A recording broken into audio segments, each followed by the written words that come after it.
Welcome everyone to another episode here at the Damage Report in what is going to be the most bittersweet of damage reports, which we'll get to the reasoning for that shortly. But first, my co-host, it's Wednesday and it is a big news Wednesday, but not a JR big news Wednesday. No, it is an Emma Vigeland big news Wednesday. Emma, how's it going? Going good, hump day news. That's what you should call it instead. If I do, can I say it that way? Hump day, hump day. Hump day news, ha ha ha. I want to make sure that our viewers are feeling uncomfortable, basically. So I think we've got there. Right. We've got there. Well, look, it's been a bit since you've been on, and we're a week out from the election, so we're very glad you made time to join us. Thank you for that. Thank you for having me. I wouldn't want to spend my day any other way, specifically this day. Thank you. Well, you know what? You've sort of broached it there. Why don't we launch into this? Everyone, we have a big announcement to make. The announcement has already been made, but not inside of TDR, and that's really what I care about.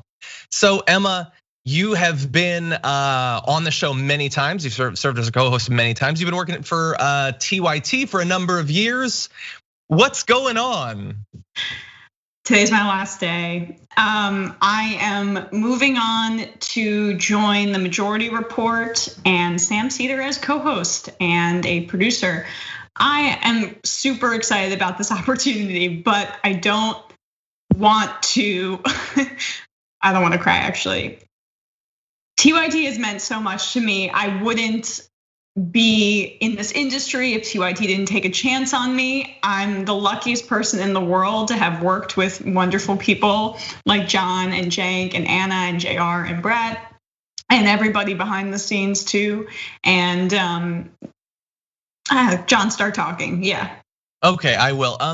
So it's been sad because I've known about this for 2 weeks now, I think, and it's so bittersweet right into the heart lobes because, obviously could not be more excited for Emma.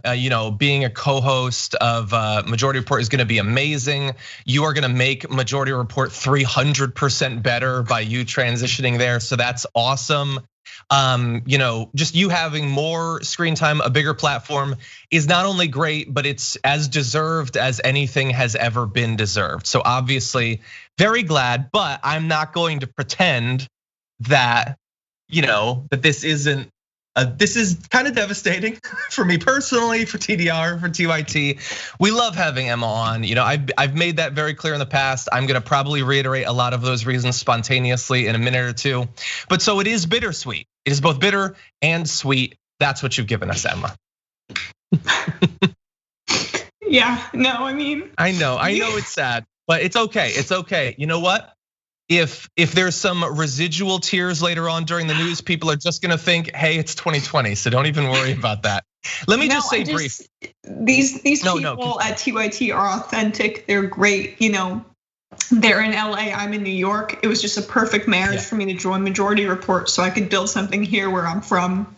But I when I do visit LA, these are my friends for life. They're the best, and John is the best.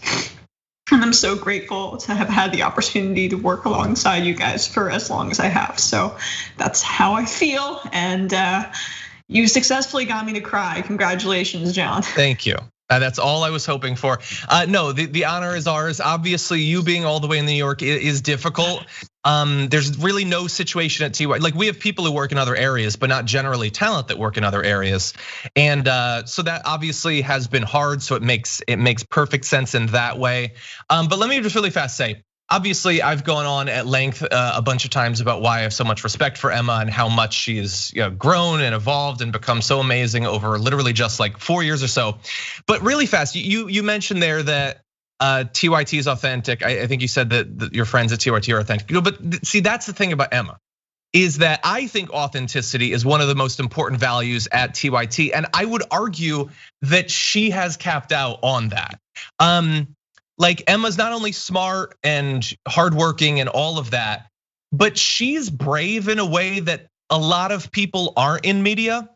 And she's braver than me, by the way. Let me just clearly say that. That's not true. No, it is. It is. Emma relishes telling people things that are true, and that will not necessarily make her more popular. I think that I do it somewhat. I don't do it as much as you, Emma. You do it more. Like all of us in 2016 who gave our honest appraisal of what needed to happen in that election, we were attacked for it for literally years. A lot of people did the easy thing and told people what they wanted to hear.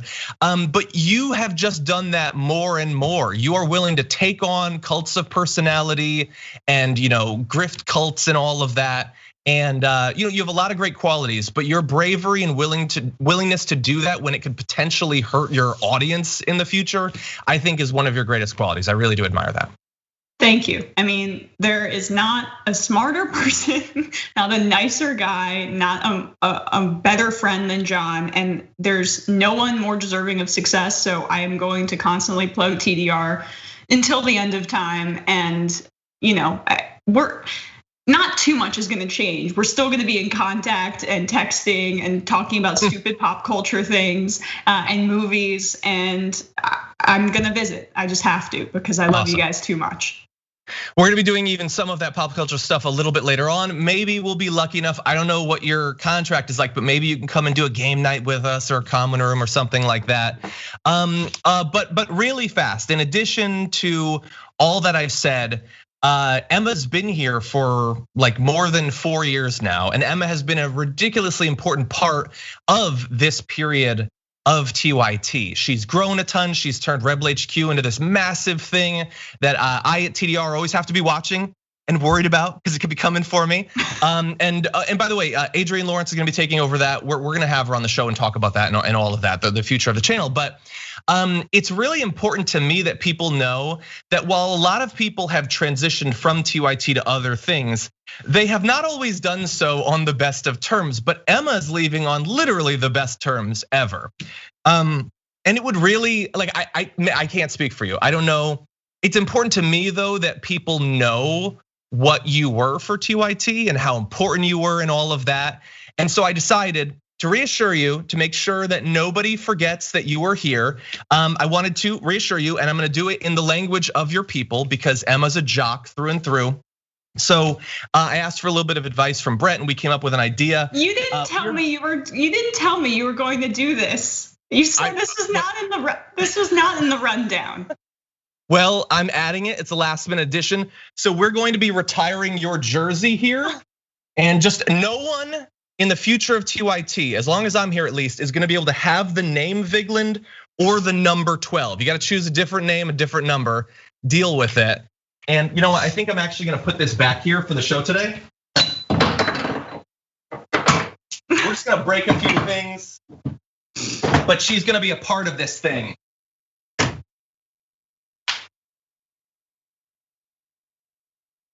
So people are gonna remember, damn it. What is wrong with you? What is wrong with you? Anyway, Emma, we're also gonna have a jersey sent to you because a present you don't get to hold is no real present. But this is for us. We're keeping this one, but we're gonna send you one as well. And Emma, you're gonna be missed. I already miss you, and I'm literally talking to you right now. So hopefully we'll still be able to talk. Hopefully. That's so nice, and I don't even know what to say. Thank you. Okay, well, thank you, and you're one of the best. We need to talk about a relatively new show called Un the Republic, or UNFTR. As a Young Turks fan, you already know that the government, the media, and corporations are constantly peddling lies that serve the interests of the rich and powerful. But now there's a podcast dedicated to unraveling those lies, debunking the conventional wisdom. In each episode of Un the Republic, or UNFTR, the host delves into a different historical episode or topic that's generally misunderstood or purposely obfuscated by the so-called powers that be. Featuring in-depth research, razor-sharp commentary, and just the right amount of vulgarity, the UNFTR podcast takes a sledgehammer to what you thought you knew about some of the nation's most sacred historical cows. But don't just take my word for it. The New York Times described UNFTR as consistently compelling and educational, aiming to challenge conventional wisdom and upend the historical narratives that were taught in school. For as the great philosopher Yoda once put it, "You must unlearn what you have learned." And that's true whether you're in Jedi training or you're uprooting and exposing all the propaganda and disinformation you've been fed over the course of your lifetime. So search for UNFDR in your podcast app today and get ready to get informed, angered, and entertained all at the same time.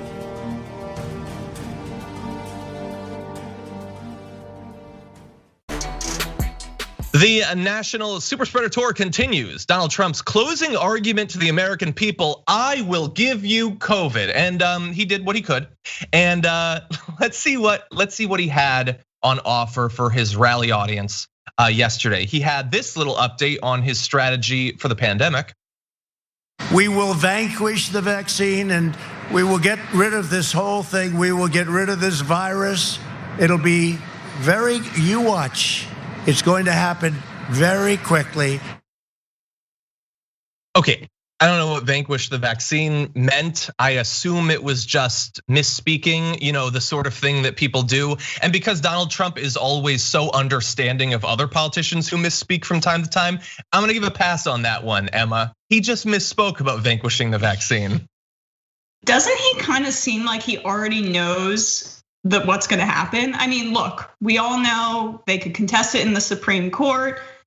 The voting totals could be very unclear on election night, which could cause mayhem. I think that's a likely scenario, honestly.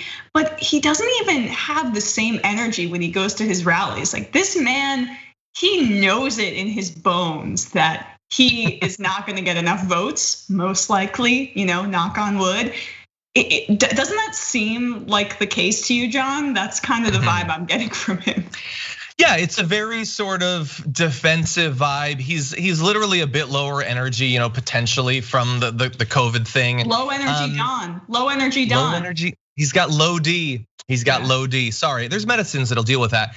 But from the news of White House insiders already pointing the finger at who's responsible, to Ben Shapiro saying, like talking about what it would mean if he lost to Biden. Again, nothing is for sure, and go vote if you haven't already, obviously. But he's not acting like a person who expects that the American people are gonna choose him. Yeah, I mean, and just to bring it back to what he's saying about coronavirus, it's because none of these lies that he told in the form of fake promises are manifesting themselves. I mean, we don't have a vaccine and election day's on Tuesday.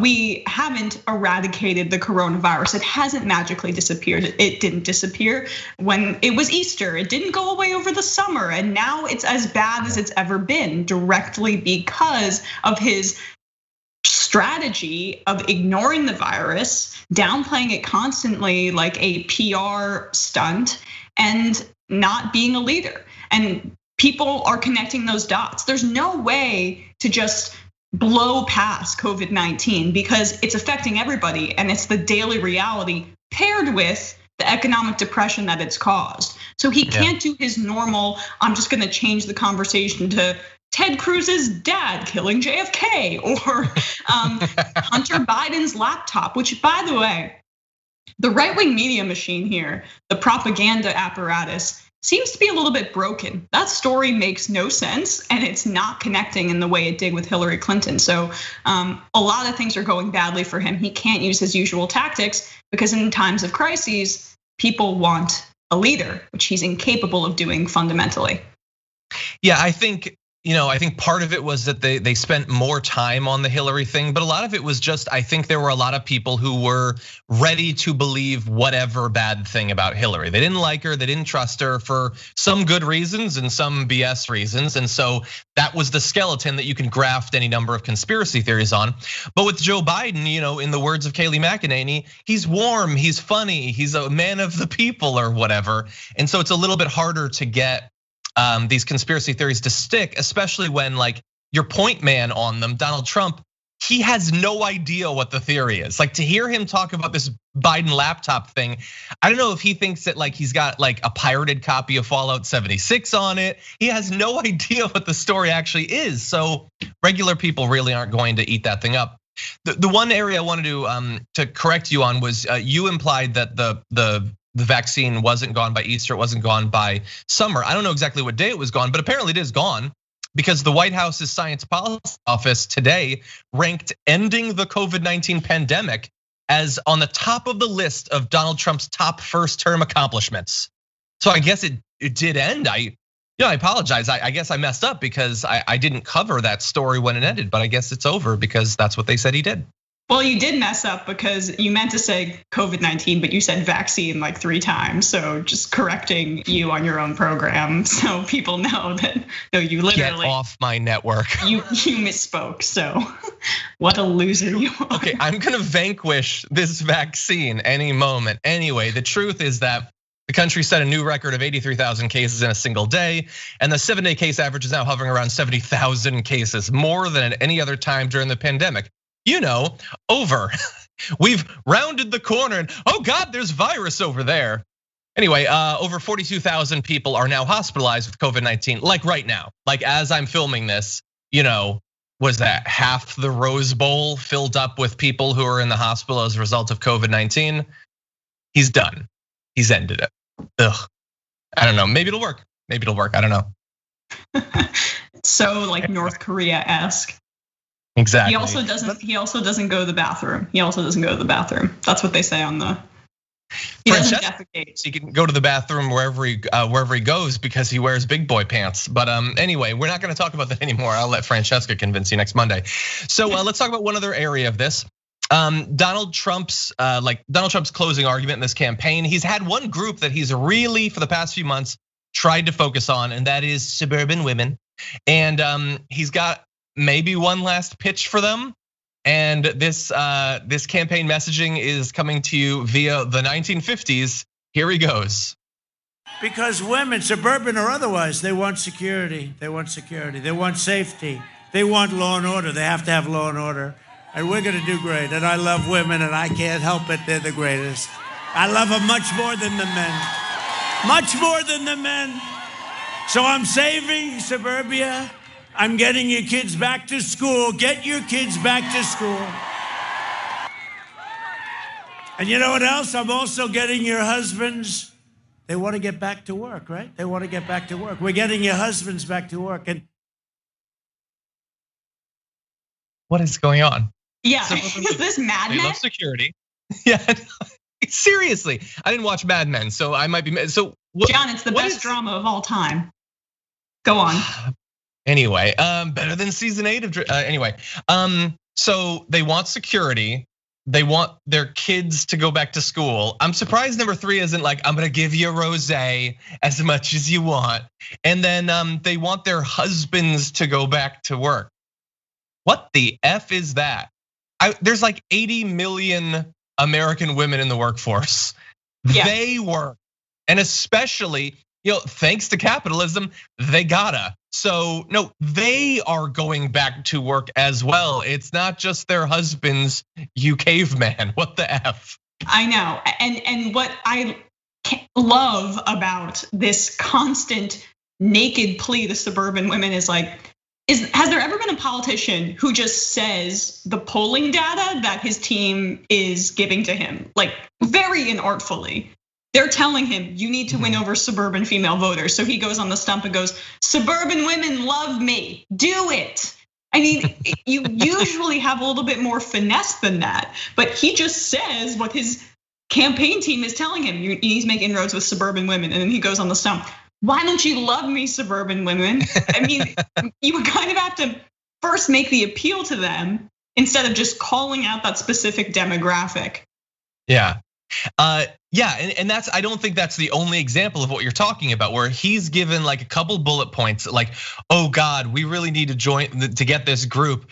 And like that's given to him so that he can come up with some sort of set of policies or something to appeal to them. Instead, he just says it. So as you say, with suburban women, but also like he goes to Erie, Pennsylvania, and he's like, you know what? I don't even want to be here. I shouldn't have to be here. I guess I gotta be here. He did it in, I think, Nebraska as well. Some other state, he's like, I shouldn't even be here right now. He says that to the rally attendees in the freezing cold. He tells them, I don't want to be here, but I gotta because I'm losing in the polls. How could that possibly work? And it might. There's like a 10% chance that strategy actually works. Well, that part is like something about him that I know this might be our biggest disagreement, is appealing because he kind of speaks off the cuff and people like that about him. But that is not enough to save him here, John. I mean, that off the cuffness is also in this time of crisis, a war on crisis. Yeah. So, and by the way, I don't know if maybe this is what you're talking. Like he has this thing that they like. Would you like to, in your last appearance on TDR, for at least right now, would you like to defend his dancing? I liked the dancing. I thought it was funny. There is something to being authentically yourself in some way. People enjoy that. I thought the dancing was funny. Pretending he's not funny isn't gonna help matters. The fact that he's a monster gets in the way of him being funny, but he's funny. He's funny. There's something funny about Trump, John. We'll never agree on this. We'll never agree. So here is the issue. Every joke has the setup and the punchline. So the is him doing this, I guess. But the setup for that punchline to work is convincing people that hundreds of thousands of Americans dying doesn't matter. And he did. Like if you look at, I was just covering a poll, only 24% of Republicans who are gonna be supporting Donald Trump think that the pandemic is an important issue for this election. Like they have been successfully convinced that the pandemic doesn't matter, that people aren't really dying, that it doesn't matter if they do, it's totally cool. So they like his little thing like this. No, I'm so bothered by the setup that I don't like the punchline. Right, but I'm not even. But you are okay with that because you're a monster. Right. Well, obviously, this means I adore Trump and hope he wins 5 different terms into the end of time. I hope he's the emperor of the United States. But I just think, like, not in terms of joke punchline setup, but his existence and how ridiculous he is as a caricature is amusing. And some of the things he just blurts out, you're like, oh my God, you're so taken aback. I mean, the reason he was able to be a successful reality TV show host is because he's amusing and a character. So that's all I'm saying. And there is a segment of the population that is drawn to that, which is part of why he won in 2016 too. Oh, I get it now. They're bringing you onto the majority report to provide some balance because you're now a red hatter. So they want that perspective just in case he wins. They want that perspective from the MAGA head. Right. They're going full CNN and they're gonna have me on as the Rick Santorum figure. That's the path you were always going in. Let's be honest here. Anyway, somebody's like, John, don't choose Emma as your garbage person for position on his dancing. We'll see. Tune in Friday. Find out who my garbage person is. Maybe it's Emma on her last week. Maybe I throw her jersey into my trash can. Anyway. After breaking my heart with that sweetness, do not even joke about it. Okay. Okay, let's move on with a little bit more from that rally. So Donald Trump's rally was an opportunity for him to do one thing that he's been doing over and over, one last attempt to convince his crowds that he doesn't care if they live or die. So take a look at this video that he tweeted out comparing his rally with Joe Biden's.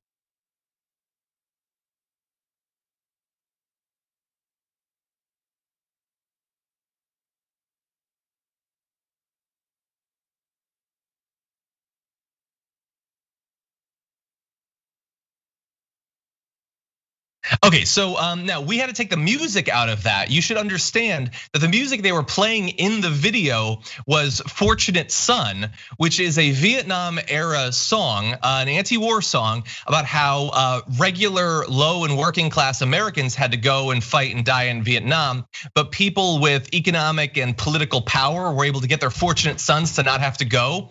And having this draft dodger helicopter in to Fortunate Son is just perfect. My theory is that Donald Trump, he's been cursed by a witch for a long time, and he can't play campaign songs that don't own him in some way for the rest of his life. And so, yeah, he's got this massive crowd. a bunch of those people are probably gonna end up getting sick. And were there any concerns about that? Well, now we're gonna go to that other video. Notice to the director. We've got Hogan Gidley being asked about hospital capacity since a lot of these rallies have ended up with spikes of coronavirus in their wake. Hospitals in Wisconsin are near capacity. And so does that give you any pause, or the vice president any pause about going there and holding a big rally? No, it doesn't. The vice president has the best doctors in the world around him. They've obviously contact traced and have come to the conclusion it's fine for him to be out on the campaign trail. The American people have the right under the First Amendment to peaceably assemble too.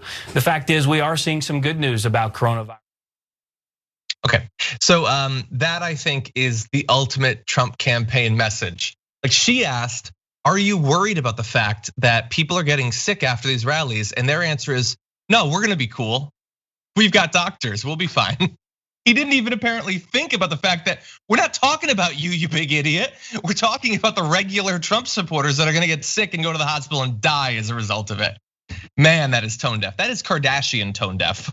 Yeah. No, I mean, it's inconceivable to them that they look out for the interests of the American people and aren't just thinking about themselves. I mean, again, that comes back to the entire coronavirus strategy. It's really remarkable how little they care about actually improving people's lives. And I know past Republican administrations, they at least thought and bought into their own ideology a little bit more and got high on their own supply. But the Trump administration, all they care about is the appearance of winning. All they care about is the appearance of success. And they're not even smart enough, or they don't even have enough fortitude to actually put in the work to achieve that success. Yeah. And so that's all we've seen with the coronavirus pandemic. And they're insular and only care about themselves. Who cares if people are getting sick at their rallies? All we care about is that the American people think we're doing a good job with coronavirus.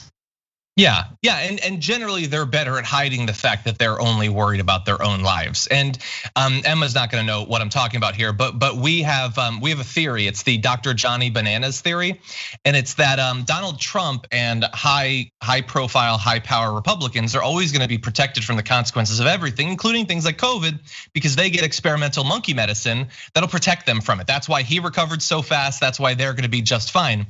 And the con is that they have convinced their followers that they will get the monkey meds, but they're not going to. Dr. Johnny Bananas is not coming to your hospital, to your tent with hospital beds that's been set up. You're not going to Walter Reed, dude. You are going to be left to die, as so many Americans have, as close to 1,000 still are every single day.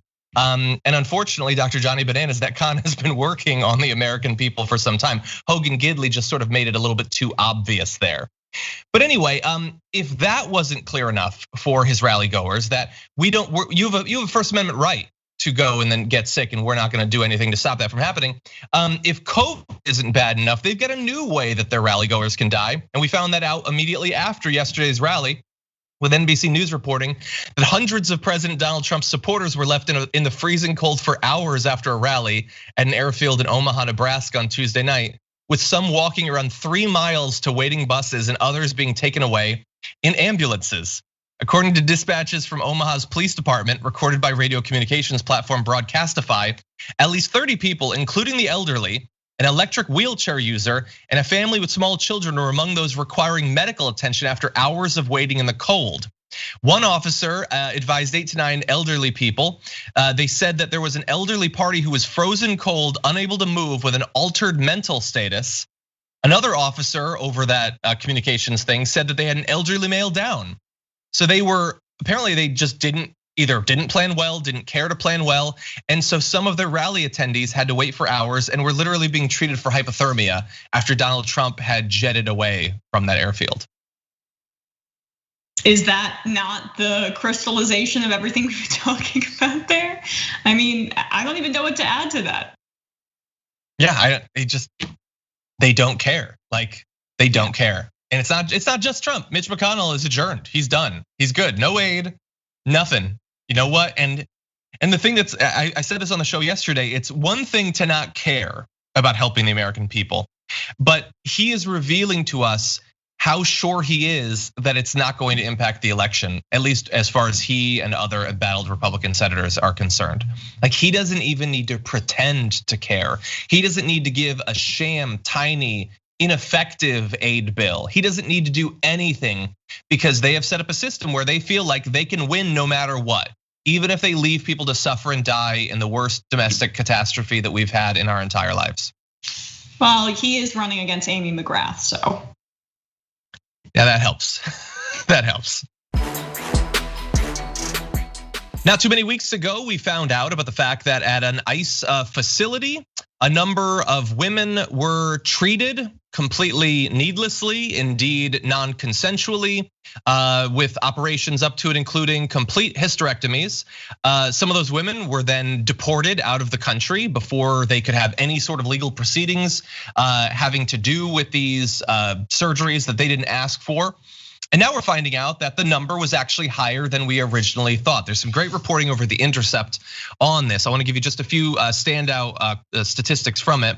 At least 17 women treated by a doctor alleged to have performed unnecessary or overly aggressive gynecological procedures without proper informed consent remain in detention at Irwin County Detention Center. There's a privately run facility in Georgia housing US Immigrations and Customs Enforcement detainees. So many of the women have been deported, but there's still a good number who are there that hypothetically congressional investigators and things like that could go and speak to. The total number of women known to have been seen by the doctor since 2018 who say they underwent or were pressured to undergo unnecessary treatments has risen to 57, a higher number than previously known. And apparently, since we first found out about this story back in September, thanks to a very courageous whistleblower, ICE has deported at least 5 women who were seen by that doctor. At least 2 more women may be deported this week. So look, is this just ICE deporting as many people as they can before the election as they did with those Cameroonian refugees? We don't know.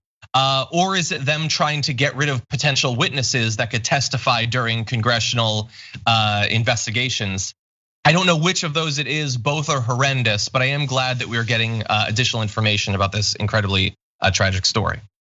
Well, I think you're right about trying to shuffle people out of the country because this is an enormous scandal. And part of why it's such a scandal is because eugenics like this is ingrained in American history. Forced sterilizations have been a part of American history and have been inflicted upon Black, brown, and Native Americans for decades at this point, going back to the origins of the country. And so I see a lot of lefty, well, I would say more liberal pundits talking about, the horrors of the Trump administration. And yes, that's part of it. But to understand the full scope of the atrocity, you have to know that this is a part of American life and American history, and it's living history right now. The medical racism is a huge thing in addition to just eugenics, right? There are still many doctors who, there have been studies, think Black people have a higher pain tolerance, things like that, where they will be less likely to give them pain medication. Obviously, Black mothers' mortality rates when they're giving birth are way higher than white people. And it extends to migrants and immigrants and people who come from a Latino background. We obviously saw this. So this is a part of a larger issue in American politics right now. And it's really, really grim and gruesome when you think about it.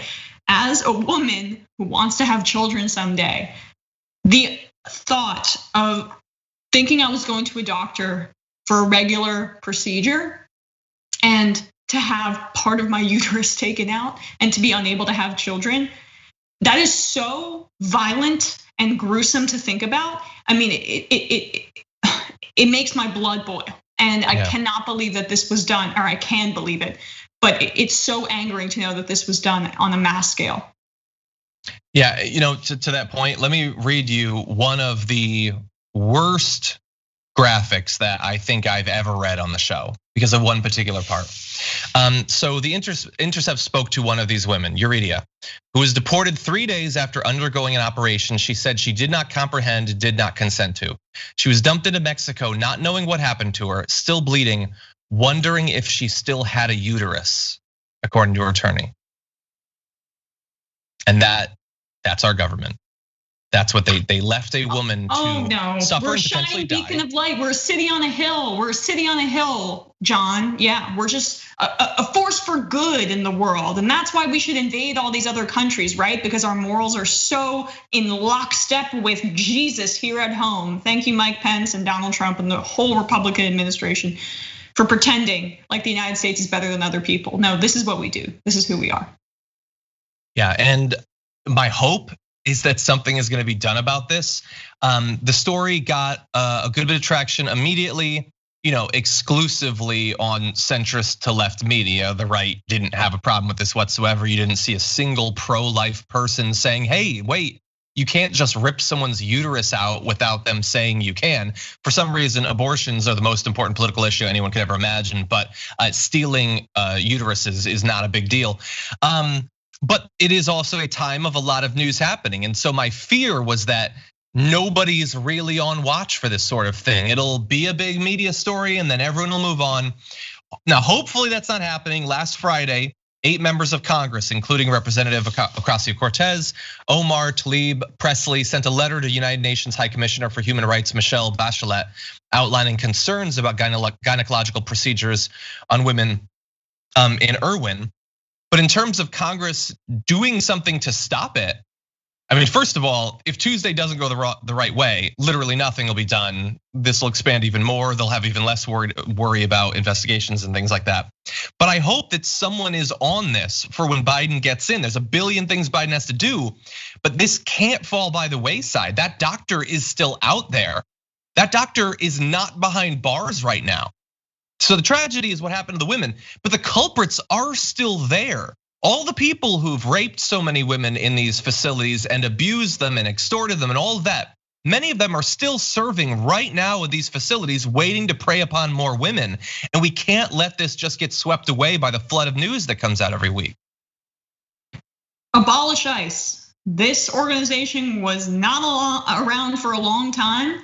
It was created and it has been abused after many of our human rights were trampled on in the post 9/11 world. So this is the kind of thing that needs to end. We can live without a force like this, an unaccountable immigration police force that has clearly abused and violated countless migrants and people who just are trying to come for a better life. It's revolting and it's time. Abolish ICE. People try to act like AOC was crazy for pushing that. Oh yeah, right. I know. It's like these people who think they're intellectuals can't see past what, like 20 years of the history of ICE. They can't just imagine a world where it didn't exist. You pretend to be smart, and yet the scope of your imagination is the size of a pinhole. Yeah. Okay, let's mix things up. We're gonna roll right through into our next story, which is we're gonna be going effectively from as serious a political story as can be to basically the news headline of what 2020 is. So we're gonna be talking about Rudy Giuliani. So let's turn to that now. Rudy Giuliani was on Fox Business. He was being interviewed by Kennedy, who has a show on Fox Business. That is something I'm learning.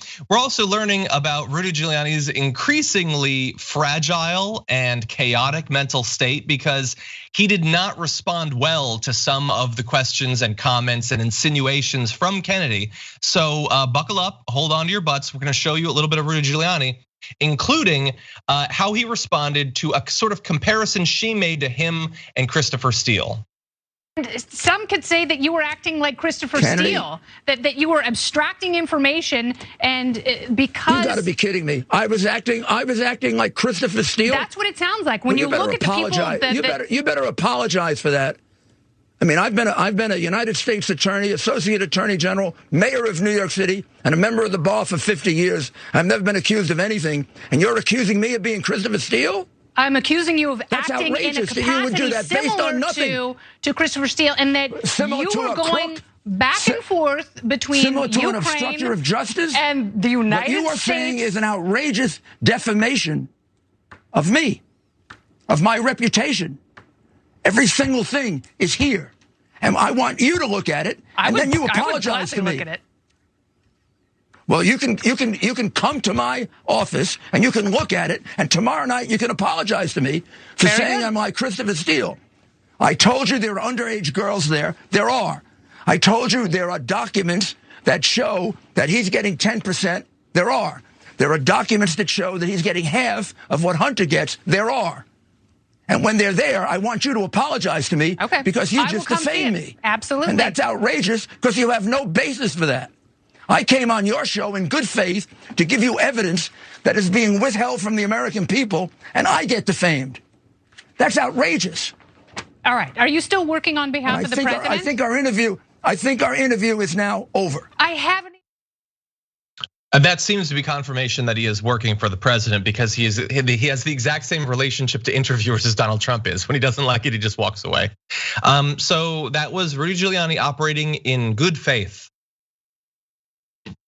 He is a literal gremlin. I mean, he looks like the Penguin, right? He looks like the Danny DeVito, the Penguin.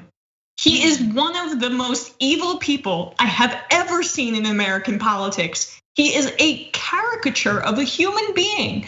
And by the way, you talk about she's impugning your character. Dude, you don't have a reputation left. Even most Republicans outside of the Looney Tunes in the Trump administration think you're a joke. I've seen him in person. He's completely round. He's like 5'5" and has nothing left in his brain except just black bile and nonsense and whiskey or whatever he's drinking. He is a crazy person. That's all I've got. This is my last day. That's what I'm saying. He is a nut job. I mean, it blows my mind that he's let on television. He should be in a some sort of psych ward. Yeah, the question is, why did she have him on? I mean, she's being a little bit critical of him. I have no idea what she says from day to day. For all I know, this was hour 6 of her coverage of the Hunter Biden laptops. I don't know. But you bring on Rudy Giuliani, he's gonna say crazy things. That's all he's capable of doing. You can't get mad at him for that. If I leave a slice of pizza on my floor, my dog eats it. That's not the dog messing up, that's me messing up. And Rudy Giuliani is effectively a pizza eating dog. With black bile in his brain. Yeah, and so he flipped out. Now it continues. So again, hold even further onto your butts because he doesn't like the rest of the interview any more than he liked the insinuations about Christopher Steele. In the Borat movie? No, that's a stupid question, isn't it? No, it's not really stupid at all. I have a 15-year-old daughter. I watched that and I was kind of grossed out by it. I'm giving you a chance to explain. Well, I called the police when I realized that it was a scam. I called the police and he ran away because the minute she said something compromising, I called the police. Whether you believe it or not, I was tucking my shirt in. He made it appear as if it was something different. The minute she said she wanted to give me a massage, I called my security guy and we called the New York City Police Department, who came there, and Borat and his 50-man crew ran out of the place. All right. So that's what happened. Finest Would you like to ask me any other in the world? Any other question to attack me for merely coming on your show to show you what criminals they are from a hard drive that's been verified by about 50 people, including the New York Post? No, I'll see you tomorrow. I'll read it for myself. Like I'll put my eyeballs on it. I can't wait. Thank you for your time, Mr. Mayor. Maybe you should have done some research in advance. I did a lot of and research. Listen to the tape recording. You sure didn't listen to the conversation that came out today in which Hunter Biden says in his own voice that he is partners with the chief Chinese spy master, Patrick Ho. Now, go figure out how I made that up. All right. See if you can come up with some creative theory how I made that up. You can't tell me. You can't tell me you haven't loved this conversation. You've loved it. I have not loved this conversation. I find this conversation totally insulting. I think he was probably speaking for the audience. I have not loved this conversation, but she did, because she was smirking at him literally that entire time. I guess that's why she brought him on, maybe, because she expected this sort of thing would happen. Yeah, I mean, I still remember I think that was his Piers Morgan interview, where he got into a screaming match with Piers too. And Piers Morgan is not that good of a guy, but he makes, Rudy Giuliani makes him look like Bernie Sanders. Oh God! Let me ask you one final question as to the substance of this. Is there any substance to this? Yes. And by that I mean, this is their attempt. The best they've got is Rudy Giuliani with a blind guy's laptop that supposedly shows that Joe Biden did whatever Q says. I guess he sleeps with children, and he took $1 billion from China. I don't know. Is this helping him at all? And if so, to what extent is it helping Donald Trump? Well, no, it's not helping Trump at all. And I alluded to this earlier in the show. The right-wing propaganda machine's kind of broken in 2020. A lot of things broke in 2020. And the Fox News right-wing smear machine, it's not working. This Hunter Biden thing is so convoluted, and it doesn't make sense. The initial claims about Burisma, which came out, a long time ago. Okay, yes, there is clearly some sort of kind of corrupt deal where this Ukrainian energy company tried to get access to Joe Biden via his son. Well, the Trumps do it 100 times worse, so that's why this doesn't land. And also, all of the following conspiracy theories don't make any sense. So the initial thing was a relevant topic about corruption, right? If they were making it about that, but they try to make it about Hunter Biden's addiction, which was so tone deaf and horrible, leaking photos of him personally from his laptop, and then everything falls apart from there. No one can follow this. Not even the Fox News hosts, not even the people who are so in this right-wing media bubble. They can't even follow. Donald Trump doesn't even know what he's talking about when he talks about Hunter Biden on the stump. It's really a failed effort by the right-wing propaganda machine, and it's fun to watch. It is fun to watch, and I think, I mean, ideally they would want it to affect the actual outcome, drive more people to the polls. Now, it seems to me, based on like Ted Cruz talking with Jack Dorsey or whatever today, it seems like they're just hoping to use it to put pressure on the tech platforms to even more favor them in the future, implying that like, how could Tucker Carlson talking to whoever the hell that was yesterday not trend? And if it didn't trend on Twitter, then clearly Twitter is biased against all conservatives.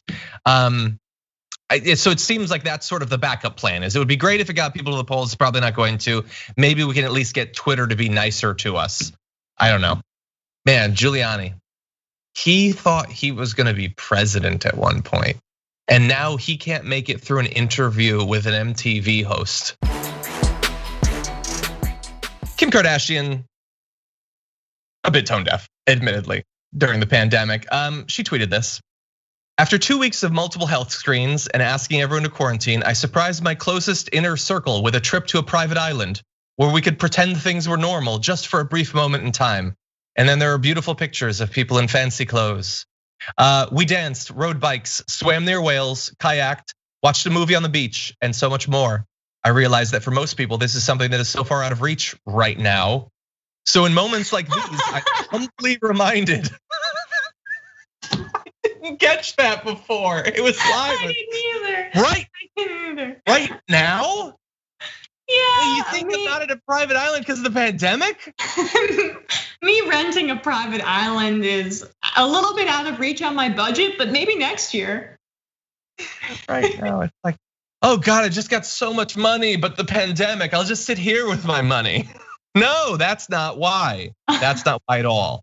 And by the way, adding, I am humbly reminded of how privileged my life is. I get it. That's a good thing, especially in terms of marketing. but there ain't nothing humble about this. And acknowledging your privilege is not as good as not throwing your luxurious superhero Martian elite lifestyle in our face as we're worried about going to the supermarket without catching a disease that kills us or our loved ones. And she is a regular person.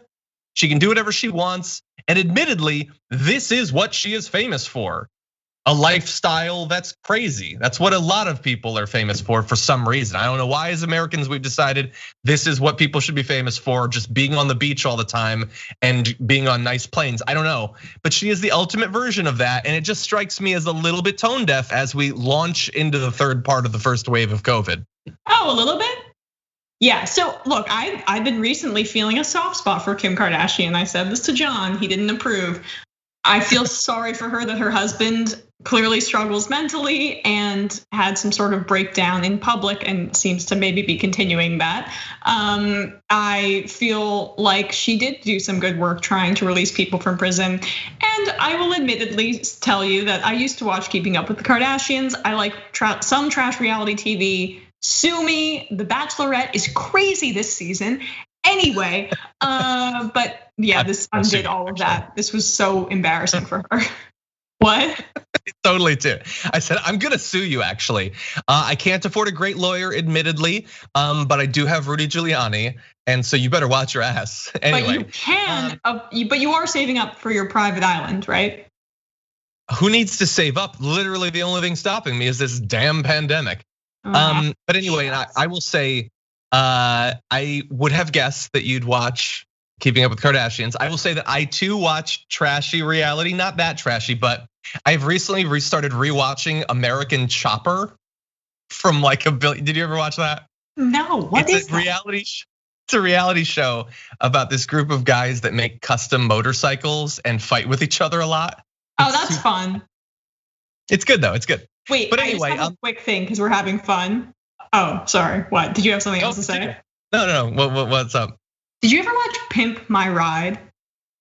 Yes, I've watched a little bit of Pimp My Ride. Okay, there was once an episode where this woman was a nurse and they pimped her ride and they put a, what's the machine that you go in and like, it's really claustrophobic. Shoot. You said shoot, that's fine. Sensory deprivation tank or an iron lung? The one where they scan you. Oh, like an MRI? Yes, they put an MRI machine in the back of her car. Why would that ever, it's not functional. Why would that ever be useful? And she's never gonna be able to sell that. Okay, I just had to get that off my chest. It's a reality TV show episode that's been in my mind for like 12 years at this point. Have they rebooted that? They should reboot that. No. But anyway, okay, so look, her being a bit tone deaf, not necessarily good, but something good did come of this. The same thing that comes of everything these days, memes. And so people took her little tweet and made their own version of it. Yashar Ali did a photo version of a text that tweet that I sent out with his edition of Castaway there. Someone went with Lost. Actually, that was their little island trip that they took. Some people who are really into literature decided to go with Lord of the Flies. It would be funny if it devolved to that. But the best has to go to Ken Klippenstein with the photo from Parasite, because it's just so perfect in this year. And the best, what? Sorry, I'm just saying the best always goes to Ken. He is the king of Twitter. I mean, there's no other way. There's no way around. I wish I was 1% as good. You know who liked that tweet of his? Who? The official Parasite account. Awesome. I guess they like it. If you haven't seen Parasite, watch Parasite instead of Keeping Up with the Kardashians. That's a good idea. Good rule of thumb. Yeah. Anyway, why don't we move on to our last story? Because we've got Kim Kardashian, and you brought up Kanye West's issues. What if Kanye West seems like the reasonable one today? So that is our transition into this story. Kanye West over the weekend, I believe, was on the Joe Rogan podcast, and he was talking about the Star Wars prequels. And as soon as I saw this, I knew I had to hold this story for when Emma Vigeland would be on the show. So she's here now. Here's Kanye West on those movies. And this is one thing I want to say, like, and this is about to make me mad right here. The first time you can see me get mad in an interview. They said that George Lucas's prequels are worse than the corporate-made Disney Star Wars. I'll get mad at that too. Like that's ridiculous. Revenge of the Sith. We saw how Darth Vader was made. Yeah. Like I watched that like 10 times during COVID. Like, don't jump, Anakin. No. I got the high ground. Those early movies were pure. Yeah. They were pure. No. I'm saying even the prequels are better than anything that, and I'm sorry, Disney Star Wars design team. I know you're gonna like put my face up in the, office and be like, forget. No, man, this is George. This is his baby. That thing was set in his heart to show us as children the hero's journey. Mm-hmm. And these like, how can we run it back and replay? Like even at Disney, there's people, at Pixar that have left. People have left, where they call, I forgot the exact title, but saying like every time there's a new idea, they call it like an unproven idea. So they'll get to Toy Story 800,000 and Frozen trillion before there's a new concept. Right. Okay, so really fast, I just want to say, when I say that he sounds reasonable, I don't mean that I agree with him. I don't at all, and I will explain that in a bit. But if I just watched that video of him, I would think, oh yeah, no, he's a perfectly normal, intelligent human being expressing thoughts without sounding like a crazy person. Yeah, I have a soft spot for Kanye West. I feel like I have a soft spot for everybody because I still would put Kanye in my top 5. You're one big soft spot, Emma. Yeah, that's all I know. You are. I'm Give just people the benefit of the doubt. I'm schmaltzy. Yeah, but he's one of my top 5 favorite artists of all time. And I also think he has like a good heart. What are you talking about? That's not a bad take. That's not even a bad take. His music's amazing, and not less so now. But yeah, like his early albums, Graduation, Last Registration. Yeah, okay. Anyway, no, it's not a music segment. This is a Star Wars segment. Damn it. Right. Back to the important topic at hand. I love when he says the corporately made ones. Dude, you realize that the other movies were corporately made too? Those were, no, right. Phantom Menace is indie, man. It was made on $2,300. A24 was the production company behind those movies. No, okay, I do see what he's saying. But the first 2 prequel movies are dog blank. They are horrible. Revenge of the Sith is good. I get what he's saying. There is a climactic moment there and the emotion is earned. The acting is so bad in the prequel movies though, that you just can't get past it. I mean, the dialogue that Anakin says, the love story between him and Padme is atrocious. And okay, John, and I know you agree with me here. The first 2 of the recent movies are really good, are really, really good. I love The Force Awakens, and I despised. I don't even remember the last name. What was it? What was the last movie? Rise of Skywalker. I did not love. I've only seen it once. I didn't love it. Yeah. So yeah, the corporate thing was hilarious. They're all corporate made. They're gigantic, epic sci-fi movies. They have to be corporate made. Right. And remember, the Disney movies are not just those 3. You've also got Rogue One and Solo, of course. I liked Rogue One. Solo was fine. I've only seen it once. I have a bit of a soft spot. I have an Emma spot in my heart for The Phantom Menace because I still remember seeing it.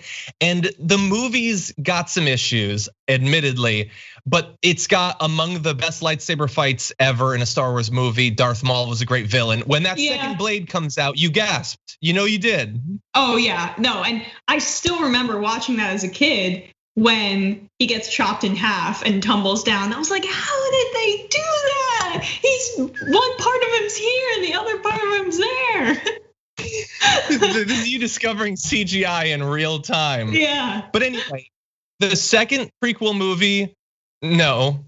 Yoda was cool, I guess, but no. The third one, I like the third one. I rate that pretty highly in my list, even though it's mostly for the end. The plot doesn't really make a lot of sense. The dialogue is so bad, but that last bit with Anakin and Ewan McGregor is good.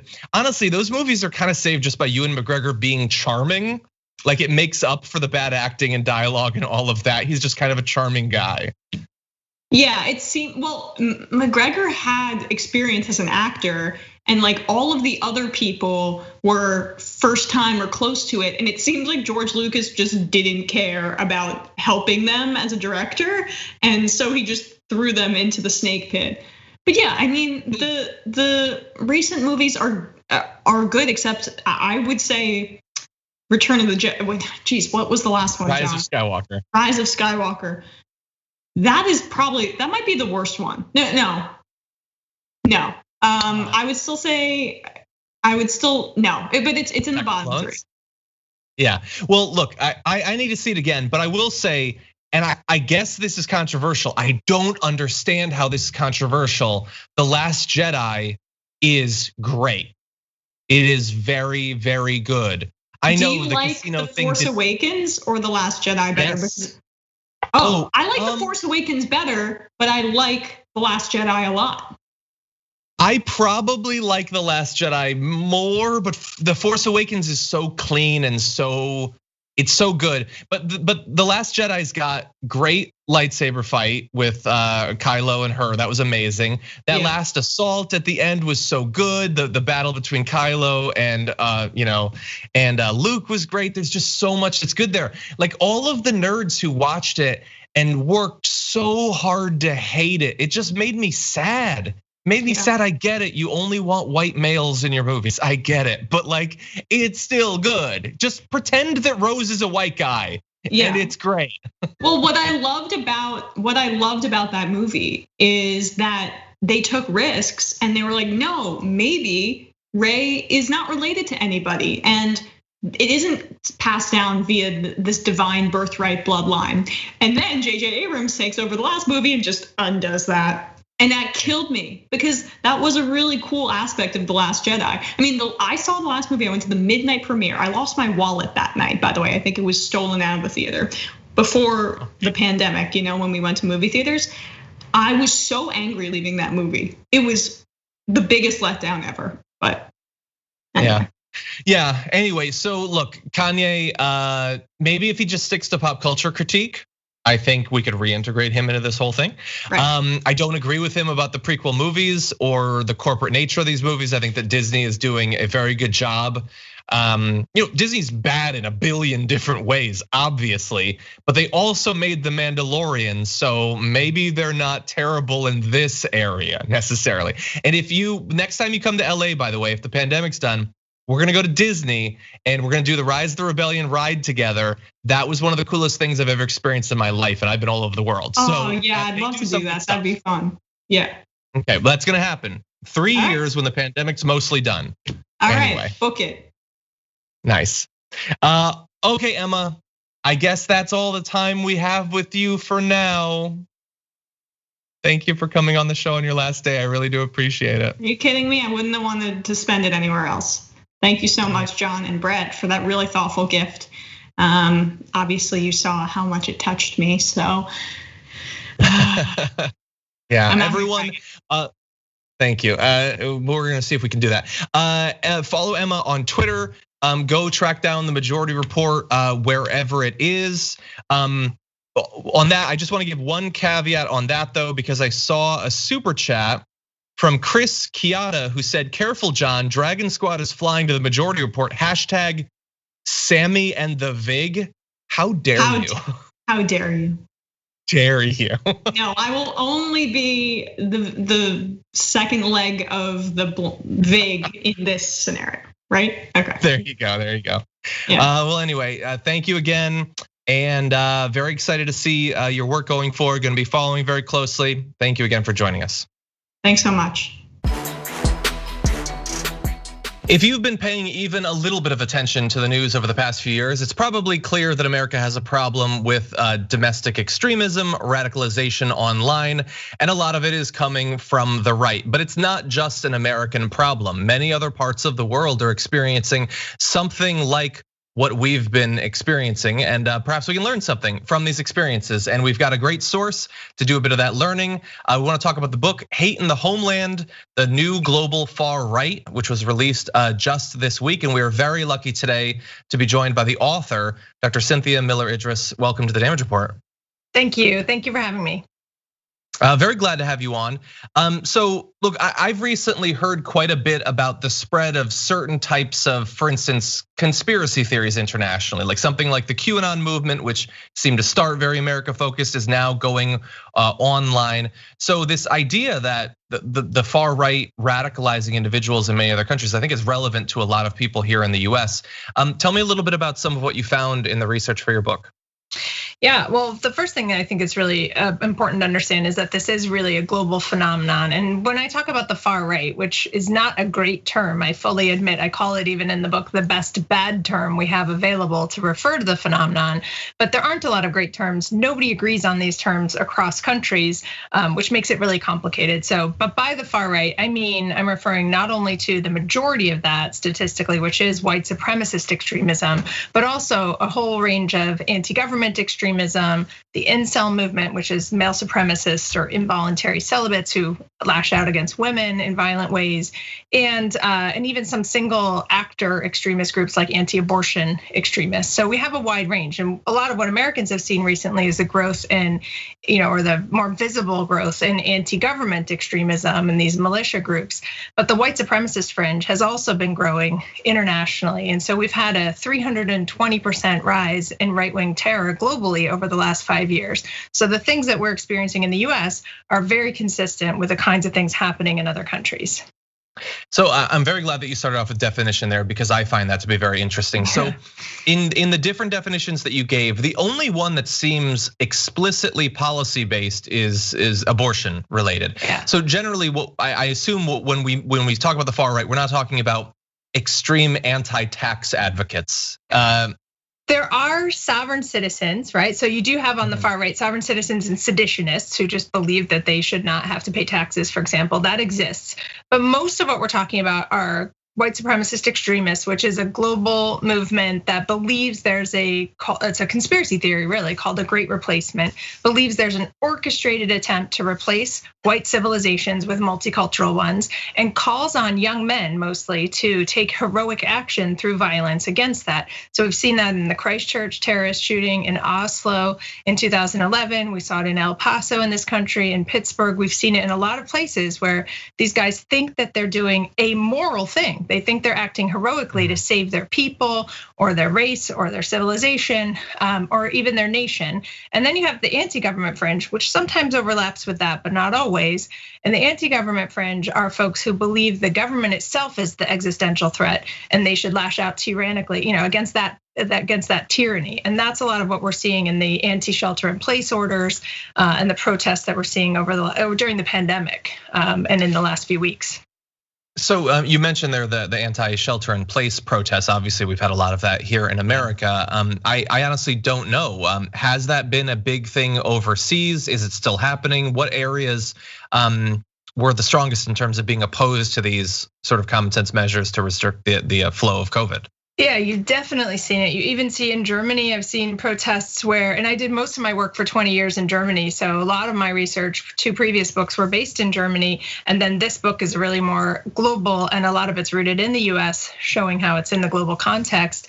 But in Germany, you see even people comparing mask mandates to slavery. You see protests at government buildings. You see protests in the streets. We're seeing it in the UK and elsewhere around Europe. So there is a little more adherence there, but we have seen the numbers climbing there as well, and people are fatigued and resisting it, much as they are in the States. Although I would say in the States it's a little more extreme, also because we have such a heavily armed population, and that is unique to the US. We do not have that kind of gun ownership in other countries, which makes the likelihood of those kinds of protests turning to spontaneous violence much higher here. So you mentioned one of the big categories that it's encapsulated within the far right is this white nationalist or white supremacist movement. And so I want to learn a little bit more about that, because obviously there's been racism and white supremacy for a long time. So what is it specifically that is different about this? Is it the link to individual acts of terrorism that you implied there? What is it that's making it different than just, racism that's been throughout humanity for as long as we've been a species? Absolutely, and it's really important to explain too. And this, it seemed logical to say this, but it's not as logical as you'd think within the world of terrorist, counter-terrorist work. But you can't combat white supremacist extremism without understanding that it rests on a foundation of white supremacy or kind of more ordinary forms of racism. That's there and that's present. But what you see on the extremist fringe, which I study, is taking that kind of more ordinary forms of racism, elevating it to a level of extreme, existential threat. That's really the heart of this, believing that there's a conspiracy, that there's an orchestrated effort by elites or by Jews or by Muslims, depending on which form of the conspiracy it takes, to create what they call a white genocide in this country, which is the belief that white people will end up on reservations like Native Americans, that they will be eradicated. I mean, it is an extreme fringe set of beliefs, but that mobilizes and motivates extreme violence. And that is exactly the conspiracy. It's called the Great Replacement. When you saw those young men in Charlottesville, marching across the college campus with tiki torches, they were chanting, "You will not replace us," or "Jews will not replace us." That's that conspiracy theory. So it is a mobilizing, motivating conspiracy theory that is different and much more extreme than regular, ordinary white supremacy, which has to be present in order for that to exist. But the reason why I say it seems logical is that a lot of the way that people have approached combating terrorism or white supremacist extremism in this country is a pivot from the attempts to combat Islamist extremism after 9/11. And I think sometimes they miss that or overlook that underlying white supremacy is, has to be, combated as well. So it's a different beast and also has some similarities with Islamist forms of extremism, but I think you can't treat it in exactly the same way, and you have to look at the social context and the ways that it's foundational in other ways in this country as well. Okay, so I think that's a great description of how it's different. So I guess the follow-up then is why? Why is it happening? Is this about the rise of parties that are pushing this sort of thing? Is it individuals, like an election of like a Donald Trump or a Putin or whoever? Is this a technological thing? Why are we seeing this suddenly sprouting up in so many different countries? Well, there's several different things happening at the same time that kind of create a perfect storm for growth to happen in white supremacist extremism. And one is the ease with which these ideas have spread. And a lot of that is that online ecosystem. So, where people used to think of any form of extremism, but especially white supremacist extremism in this country as kind of like a tumor, like a few bad cells that can be isolated, that were limited to backwoods militia or an Aryan Brotherhood prison gang. And as long as you kept your kids and your people away from those people, you're not gonna encounter those bad cells, right? If you think of it more like, and I promise I was using this metaphor before the pandemic, but if you think of it more like a virus, a contagious virus that can reach people who have vulnerabilities and actually spreads online, spreads in other contexts, then you start to see how people can encounter it in really different ways today. And that's a lot of what this book is about, is how people, might encounter it in an online, cooking show. There's a neo-Nazi vegan cooking show in Germany where these guys show recipes, cook recipes while sharing ideology, right? It's DIY shows or other places where people might ordinarily go and then get recommended through an algorithm to watch another video like this and then encounter one where there's embedded white supremacist ideology being shared. So there's a creep into the mainstream that's deliberate and intentional on the part of these groups trying to share their ideology because they've decided to go meet people where they are instead of waiting for them to come find them in isolated places. And so that's one way that this growth is facilitated by the online ecosystem that allows that kind of spread. So then combating it, is it about tech platforms taking it more seriously or making changes? Have we had it? I've seen Facebook and Twitter have changed a bit about how you can share information during the election, things like this. Have we seen any changes that have seemed to be successful? And if not just the tech platforms, what is supposed to combat this? Is it government? Is it society? Yeah. What does the evidence show so far? So I think, of course it's important to hold social media companies accountable and hold tech platforms accountable, and they do have to pay attention to what's going on and shut down the spread wherever they can. But my view is, after watching young people in schools for such a long time in Europe, where German schools would ban the number 88 from display because it's the 8th letter of the alphabet, which is a code for HH, is a code for Heil Hitler.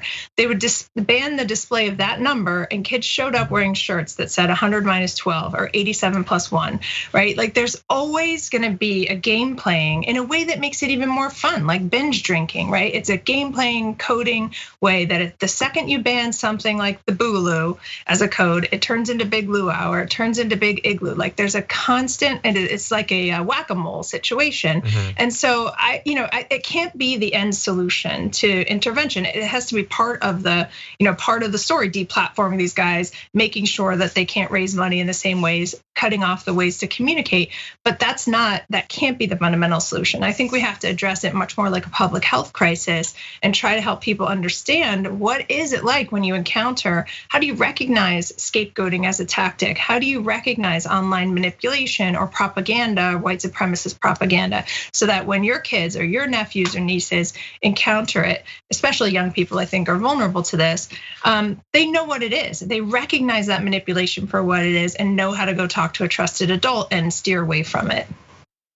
You might have actually gotten into the area of my next question, but based on your research, what are members of the media, people like me, what are we getting wrong when we talk about these sorts of things? Or perhaps government, what do they fundamentally misunderstand about this that might be making it harder to combat the sort of radicalization your book looks into?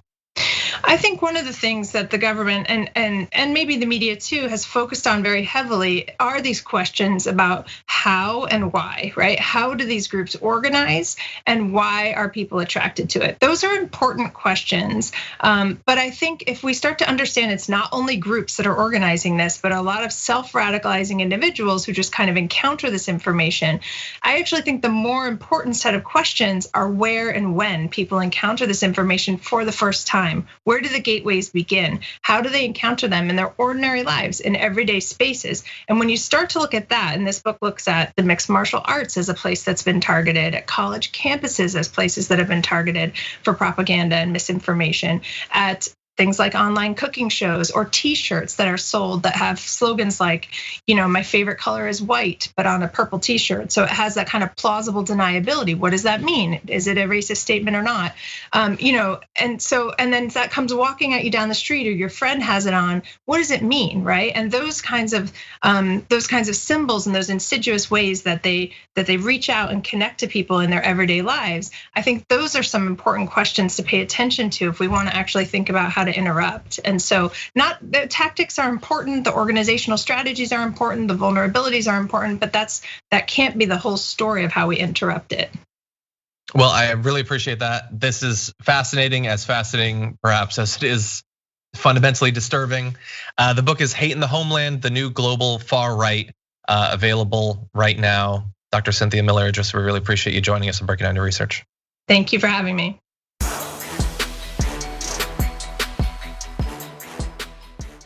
Thanks for listening to the full episode of The Damage Report. Support our work, listen ad-free, access members-only bonus content, and more by subscribing to Apple Podcasts at apple.co/TYT. I'm your host, John Adarola. I'll see you soon.